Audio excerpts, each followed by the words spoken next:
do have this really, really valuable resource, and harnessing that is a massive opportunity for our state.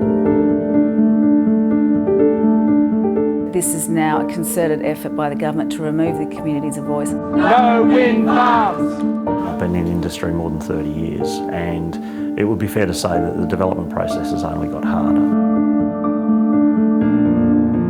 No, I love it. And you just look out over this plain and you just think, they're going to screw this for a wind farm.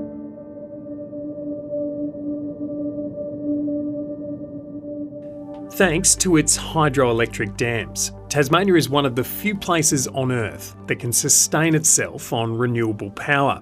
But the Tasmanian Liberal Party wants much more. By 2040, we need to be at 200% of that number. And that's a legislated target. You know, that's not going away. That's not something that we can dodge. The Liberals believe they can achieve that target by turning what some might see as Tasmania's least appealing element into an asset. We have some of the best performing wind farms in the country and indeed the world. Cattle Hill wind farm did not have an approved... It's a strategy not all Tasmanians agree with. We've been going for sort of 4 or 5 years now, and for some of us, it is a job. And I'll show you out over there. Greg Pullen and David Ridley are members of the No Turbine Action Group, or NTAG, who are campaigning against a proposed development at St Patrick's Plain in the state's Central Highlands. And what's proposed here is 47 turbines. This is in the wrong spot. It's got 32 endangered flora and fauna.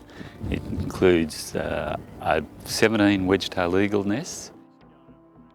The developer, Arc Energy, says it has removed a number of turbines to protect eagles and minimise noise and visual impact. However, NTAG say they've readied themselves for an appeal in case the local council approves the project. It's not an exaggeration to say I sat at my desk for 6 weeks. It was the most intense period of work that I've done in probably a decade. Despite its name, the group say they aren't opposed to all wind farms and did not submit an appeal against the nearby Cattle Hill development. We as a group support the Cattle Hill wind farm because it's in the right spot. Over on Robbins Island in the state's northwest, David Pollington's company ASEN has been on the opposite side of appeals from community organisations. There's a small group of individuals that have opposed, along with an anti-development environmental group in Tasmania. They will freely admit that renewables, that they support them, just do them elsewhere. So in the context of the NIMBY definition, they fit into that. 730 spoke to David in 2019. Those opposed to his Robbins Island wind farm say it would endanger rare birds, including the critically endangered orange-bellied parrot. And we have provided exclusion zones as well as detailed studies and observations on site. 4 years on, no turbines have been built. It would be fair to say that I had hoped to have been in construction by now. 7 years into the development approval process for the Northwest projects is longer than I'd anticipated. We've spent $20 million on the development activities. He argues it's too easy for community groups to lodge appeals without testing their claims first. They were unable to prosecute many of the angles that they lodged an appeal for. In fact, they made no comment about them, even though they lodged them as an appeal. That sort of use of those processes to hold up projects will materially impact our ability to reach our renewable energy targets. The Tasmanian Liberal Party agrees. We're looking to provide a streamlined pathway to getting projects up and to getting them built. The proposal is a Renewable Energy Approvals Pathway, or REAP, through which developers can choose either the current system or to go through major projects. Under major projects, the state will provide a dedicated case manager, and the development will be considered by a specially formed assessment panel, not the local government.